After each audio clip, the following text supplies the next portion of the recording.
Hi, good evening, and welcome to the ZP podcast and video log. So we like to do this kind of retrospective look back at the news from Zimmer and Peacock, and this is a look back at the news for the week starting the 28th of June 2021, and today is the 4th of July 2021. So if you're in the US, sort of, happy Independence Day. So I'll sort of jump straight into it then. I always have to sort of check that things are going okay in terms of things are actually playing. But yeah, like I say, this is a kind of look back at the news for this week, and I just want to kind of get a sense that we are streaming, which I think we are. Yeah, good. All right, cool. So just a little bit of news from this week. I think this is really super interesting. If you're a sort of a regular at one of our ZP Developer Zone, let's say, I don't want to say meetings, but one of our regular ZP Zone webinars. So every week at 8 a.m. London time, we do this kind of live streaming webinar for our members of our ZP Developer Zone. And there we talk about technologies, and this is one of the technologies that's been sort of highlighted there. I might have to zoom in a little bit if you're watching the vlog. But what we're showing here is a capsule. It's fairly small. Hi, cool.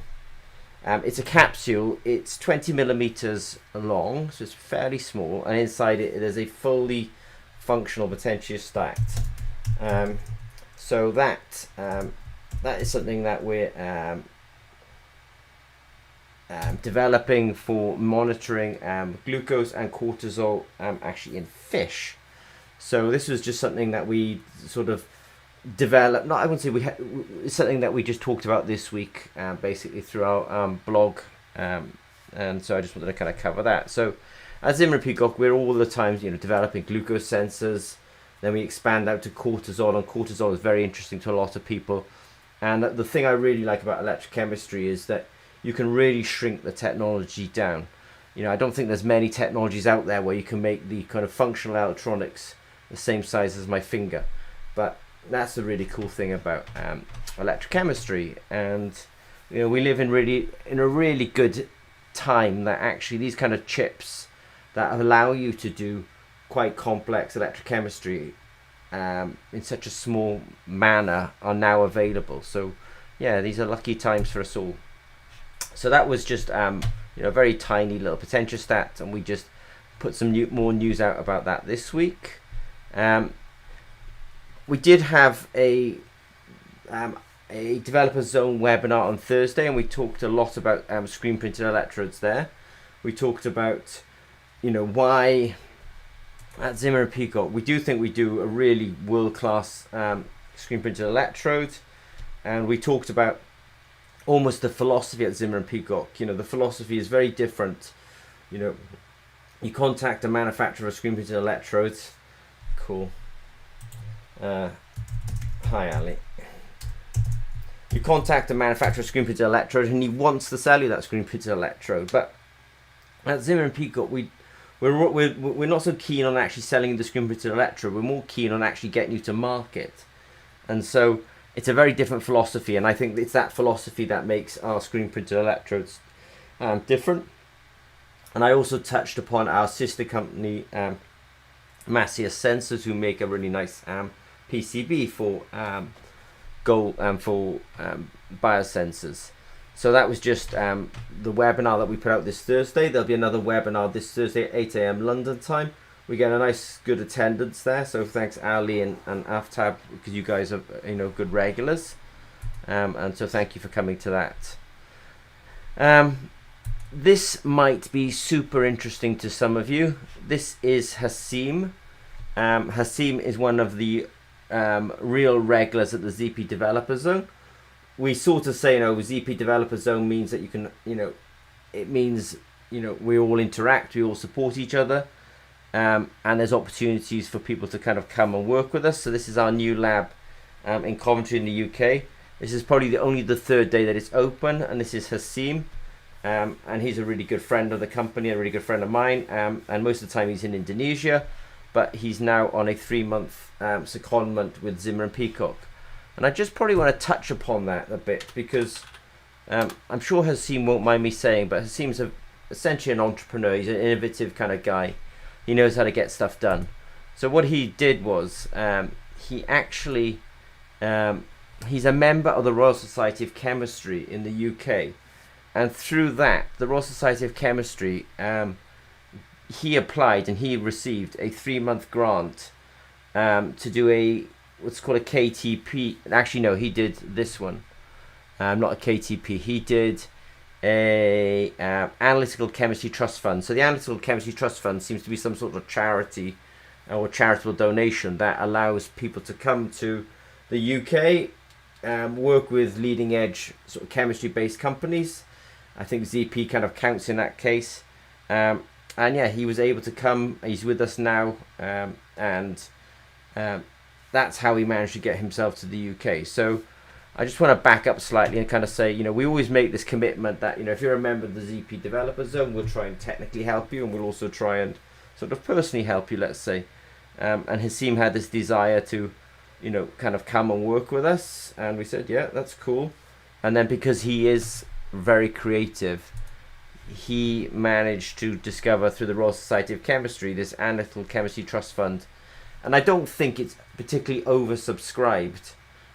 So it's quite a good way of actually getting funding to come and sort of do placements with companies like Zimmer and Peacock. So if you're interested in doing a placement with Zimmer and Peacock, it's always good to kind of have several ideas, going on at once. And this is one that's worked, and the evidence is this smiling guy here. And I'll actually see him tomorrow because I'll be in the same lab as him as well. So that was a nice, a nice personal story from ZP. Now, as part of that, this is actually, it's not part of that, this is actually in Norway.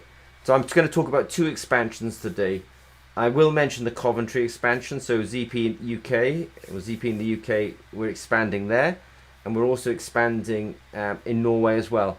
So in Norway, the guys are really kitting out this new 4,000 square meter facility.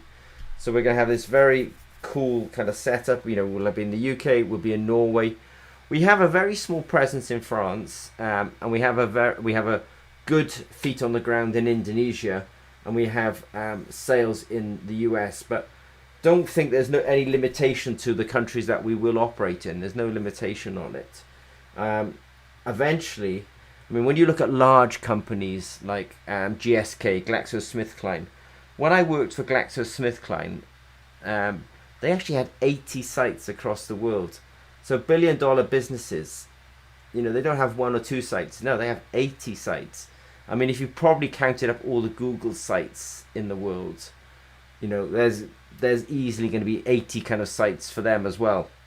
So what I want to just say is, even though I talk about the UK and Norway because that's where we've got our sites primarily at the moment, there's no limitation on where we want to have sites, and if our ambition is to be as big as, let's say, Google, then yeah, we'll have sites all over the world. So anyway, we're expanding and fitting out the site in Norway as well this week. This is we just put some new pictures up there this week. This is still not the entire team, but it's probably worth saying, but as the lockdown kind of eases a little bit, we were able to get some more photographs up there. So there's definitely some faces that I know that these photos are new, and so even this week we've had a kind of a wave of new starters, and tomorrow there's probably about 4 or 5 new starters starting with us in the UK as well. So busy. Just gonna just checking everything's going okay. Yeah, so things are busy, things are growing, and yeah, delighted if some of you want to be part of this. I will back up slightly. This might be interesting. Some of our members of the ZP Developer Zone, people like Ali. Ali's very modest. He actually has very good knowledge or understanding of field effect transistors and their application to biosensors. And so, we were delighted actually that Ali made a really cool video for us a while back, and we put that on our YouTube channel. Actually, that image is a little small, but what it was is we've actually just this week, we have some very smart engineers, and this week we've actually taken a pH ISFET, or an ion selective field effect transistor that's pH sensitive. Hey, Haseem. So one of our members, Haseem, is just online. See you tomorrow. Cool. So yeah, so one of our very smart engineers has taken a pH ISFET and combined it with the reference electrode from a ZP screen printed electrode. So we've essentially made a hybrid device between ISFET technology and screen printed electrode technology. And I thought that might be interesting to Ali. So at Zimmer Peacock, we make a lot of biosensors, and we're not so strong in the field effect transistors, but we're definitely getting there. And this is a nice sort of, as we go towards that field more, the fact that we're now able to use our reference electrodes as electrodes in field effects transistors is kind of encouraging, and we got some really quite nice results out of that. This week will the vlog and podcast. It won't be super long. They were getting quite long at one point, and maybe a bit too long. But so let me just sort of do a quick sort of last segment, let's say. And so we have opened up a new site in Coventry. If you were live watching the vlog and podcast last week, I was in a hotel, and this is the new site. So it's really near Warwick University. It's actually really exciting because Warwick University, I'm estimating there's about 10,000 students on the campus. So it's not a huge campus, but it's also not a small campus. It's really kind of in the country, so it has a very nice atmosphere about it. They've got some really nice sort of new buildings and new facilities. So I think there's going to be some real strong interactions taking place with the university, and we're literally 200 meters from the university. So new site, very close to Warwick University. It's going to be very exciting being able to interact with the university. I know that a lot of you have watched these videos already, so I won't play the videos, but there's essentially two labs there. There's a video from each one of those labs, and then there's a sort of office as well. So it's quite a big site. Nowhere as big as our footprint in Norway, let's say, but it's a very well equipped lab. So on moving in there, we had sort of desiccators, freezers are already in there, centrifuges are already in there. This is a real gift. An HPLC is already in there with UV spectrometer. Then these coolers, which are pretty useful, label printers, but nice balances, printers, barcode readers, vacuum pumps. Can't quite remember what that was. Oh yeah, pH and conductivity. Another pH probe on top of a hot plate stirrer. Obviously, good lots of glassware, ovens, and then I have used CH Instruments in the past. I used them when I was in California. I haven't used them for a few years, but now we own 3 of them. So we've this lab is really quite well equipped for doing sort of chemistry and electrochemistry and therefore biosensors. And the pièce de résistance is it has a robot. So with time you'll see us upgrading and kitting out this robot as well. So that's pretty cool. I think that's actually quite exciting news when I think about it for this week. So as I say, we like to do a retrospective look back. This was the sort of the week that we've just had, but it's fair to say it's been fairly busy. Made some good movement on engineering, really small embeddable potentiostats. So sort of we discussed that. We've had a good webinar this week for the developer zone about PCBs and screen printed electrodes. That was cool. We've Haseem, who's actually watching the YouTube live tonight, is actually in Coventry. So thank you, Haseem. we're expanding in Norway, and we're obviously growing the team in both the UK and Norway. And literally tomorrow there must be about 4 or 5 new ones joining, or new people joining.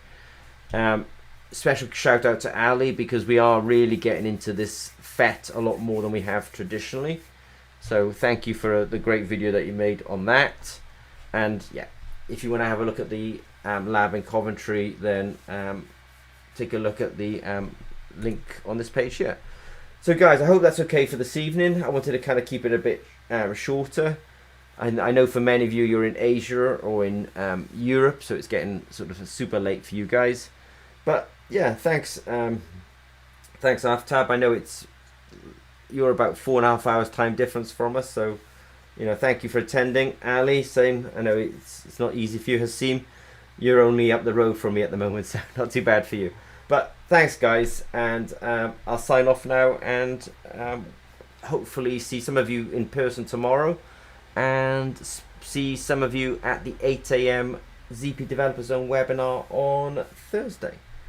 Alright, cool. I will sign off, but thanks very much. Take care guys. Night night.